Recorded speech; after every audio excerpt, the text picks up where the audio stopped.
रोक लो बस, पकड़े रहो ऐसे सीधा बस।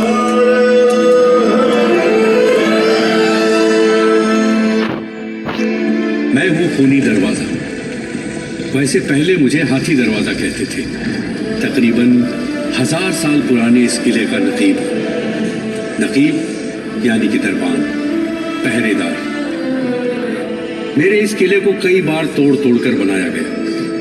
कितने राजे महाराजे सुल्तान बादशाह आए और चले गए, पर ये किला और ये नगर उनके किस्से, कहानियों और किंवदंतियों को अपने अंदर समेटे आज भी खड़ा है।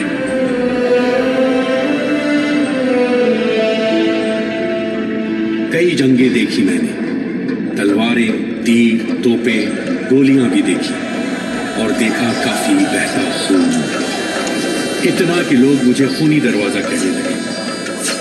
कतई पसंद नहीं है मुझे यह नाम। मेरी कहानी यूं तो 900 साल पुरानी है, मगर इस नगर का किस्सा है युगों पुराना।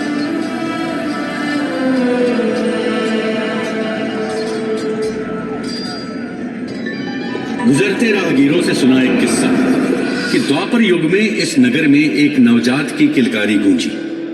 बड़ी डरावनी आवाज थी। शिशु की वह भयानक आवाज 3-3 आंखें और 4-4 हाथ देखकर उसके पिता महाराज दमघोष और मां महारानी श्रुतसवा को उसे त्याग देने का कठोर निर्णय लेना पड़ा। पर एक आकाशवाणी ने उन्हें ऐसा करने से रोक दिया। मथुरा के सांवले यादव राजकुमार ने जब अपने इस नवजात फुफेरे भाई को गोद में रखा तो उसके ये अतिरिक्त अंग झड़ गए और आवाज भी ठीक हो गई, बिल्कुल वैसे ही जैसा उस आकाशवाणी में कहा गया था। वह यादव राजकुमार और कोई नहीं, स्वयं भगवान कृष्ण थे। वह नवजात शिशु था इस नगर का भावी राजा शिशुपाल।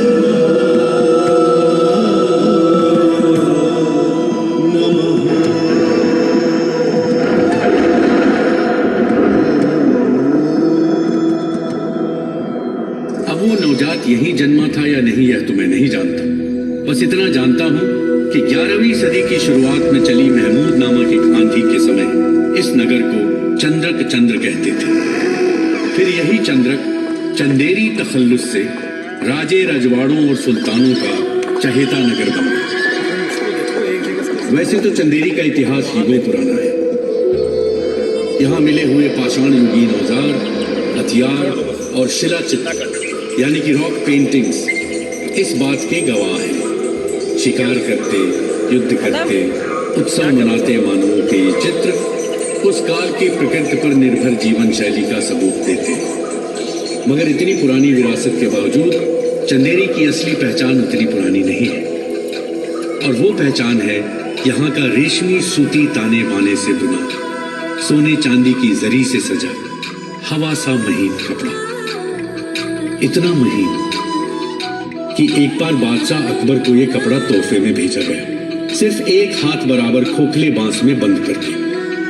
जब उसे खोलकर देखा गया तो वह इतना बड़ा था कि एक हाथी को पूरा ढक सके। इस कपड़े से बनी पगड़ियों और साफों के कदरदान दक्षिण भारत में भी उतने ही थे जितने उत्तर भारत में।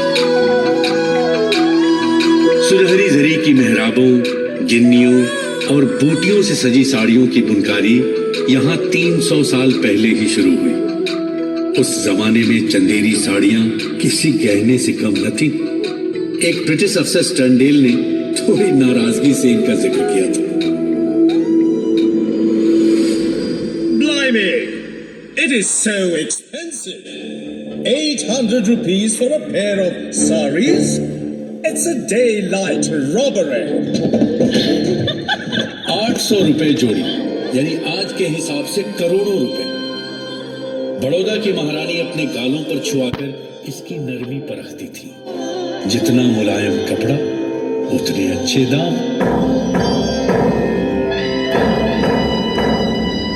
जुम्बिश मकुल बाअदब बामुलाहिजा होशियार सुल्तान हिंदुस्तान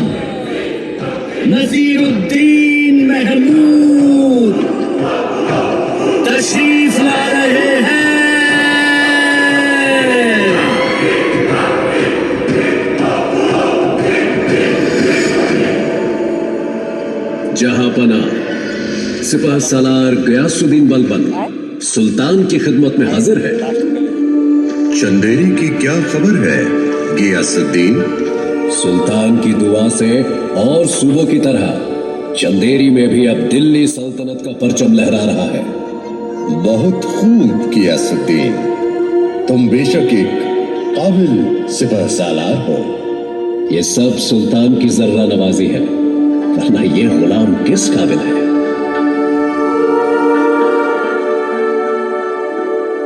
तकरीबन 800 साल पहले सिपाहसालार गयासुद्दीन बलबन ने प्रतिहार राजा चन्नदेव से चंदेरी को जीतकर इस भव्य किले को दिल्ली के सुल्तान नसीरुद्दीन महमूद को तोहफे में दिया था।